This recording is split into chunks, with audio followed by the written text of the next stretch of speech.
Assalamualaikum warahmatullahi wabarakatuh. Perkenalkan, nama saya Ellen Flania Boyna Moilati dari kelas 12E. Pada kesempatan kali ini saya akan menjelaskan mengenai bab 6 elektromagnetik. Dimulai dari pengertian elektromagnetik, proses pembuatan elektromagnetik, jenis-jenis elektromagnetik, serta dampak dari jenis-jenis elektromagnetik. Nah, sebagai awal mula, kita harus mengenal dulu apa itu gelombang elektromagnetik. Gelombang elektromagnetik adalah gelombang yang memancar tanpa media rambat yang membawa muatan energi listrik dan magnet atau elektromagnetik. Tidak seperti gelombang pada umumnya yang membutuhkan media rambat, gelombang elektromagnetik tidak memerlukan media rambat sama seperti radiasi. Nah, selanjutnya kita masuk pada proses pembentukan gelombang elektromagnetik. Gelombang elektromagnetik adalah gabungan dari antara medan listrik dan medan magnet yang saling tegak lurus, berosilasi, dan merambat melewati suatu ruang. Gelombang tersebut membawa energi dari satu tempat ke tempat lain tanpa medium perambatan. Dengan kata lain, gelombang ini terbentuk jika adanya perubahan muatan yang dinamis. Selanjutnya kita masuk pada jenis-jenis gelombang elektromagnetik. Pertama, terdapat gelombang radio. Gelombang radio bisa dihasilkan oleh muatan-muatan listrik yang dipercepat melalui kawat-kawat penghantar. Muatan ini dibangkitkan oleh rangkaian elektronika yang disebut dengan osilator. Gelombang radio akan dipancarkan dan diterima oleh antena. Gelombang inframerah memiliki jangkauan panjang gelombang antara 1000 nanometer hingga 1 mm.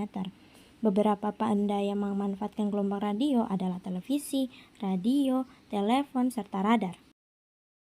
Nah, selanjutnya terdapat dampak gelombang radio yang diantaranya suhu tubuh meningkat dan kanker. Lalu terdapat gelombang mikro. Gelombang mikro atau microwave dapat dihasilkan oleh tabung klistron yang memiliki fungsi sebagai penghantar energi panas. Frekuensi gelombang elektromagnetik pada gelombang mikro terbilang cukup tinggi, yaitu sekitar 3 kali 10 pangkat 9 Hz dengan panjang 1 meter hingga 1 mm. Lalu, untuk penerapannya sendiri bisa kalian temukan dalam oven atau microwave.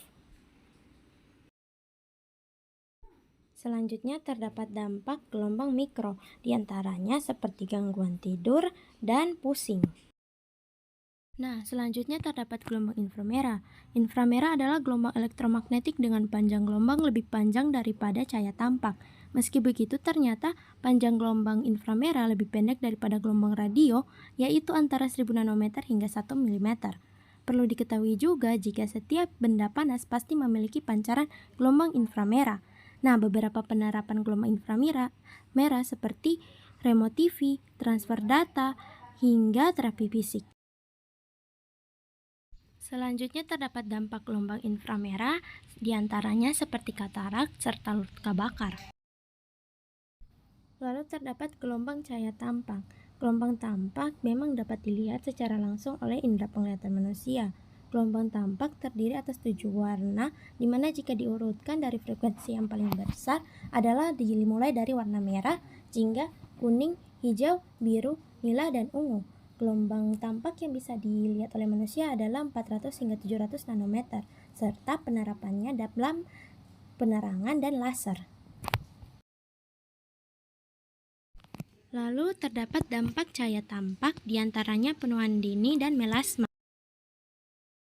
Selanjutnya terdapat gelombang ultraviolet.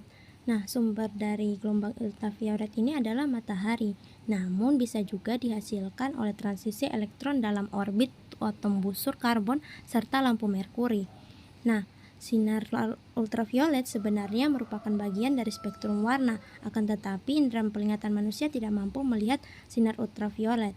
Nah, pemanfaatan sendiri bisa digunakan sebagai lampu UV dan operasi mata lasik.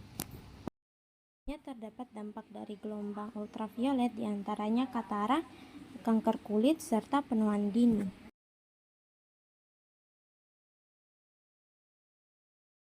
Dia dapat menembus benda-benda lunak, namun tidak dapat menembus struktur padat seperti tulang. Sinar X memiliki panjang gelombang antara 0,1 hingga 10 nanometer dengan frekuensi sekitar 1016 hingga 1021 Hz. Pemanfaatannya sendiri terdapat dalam ronseng dan pemeriksaan koper. Lalu dampak dari sinar X antara lain pusing, luka pada kulit, serta mual. Terakhir, terdapat sinar gamma. Gelombang sinar gamma memiliki panjang gelombang kurang dari 100 pikometer yang dihasilkan dari adanya peristiwa peluruhan radioaktif atau inti atom yang tidak stabil. Nah, gelombang sinar gamma juga terjadi pada suatu proses reaksi nuklir sehingga menghasilkan suatu reaksi yang bersifat membahayakan bagi makhluk hidup. Dalam dunia medis, keberadaan sinar gamma dapat digunakan seperti radioaktif dan pembersihan peralatan medis. Sekian dari pemaparan materi saya. Masalah adalah kesempatan untuk berjuang. Jadi, untuk teman-teman sekalian, tetaplah berjuang di kondisi yang sekarang. Saya akhiri. Assalamualaikum warahmatullahi wabarakatuh.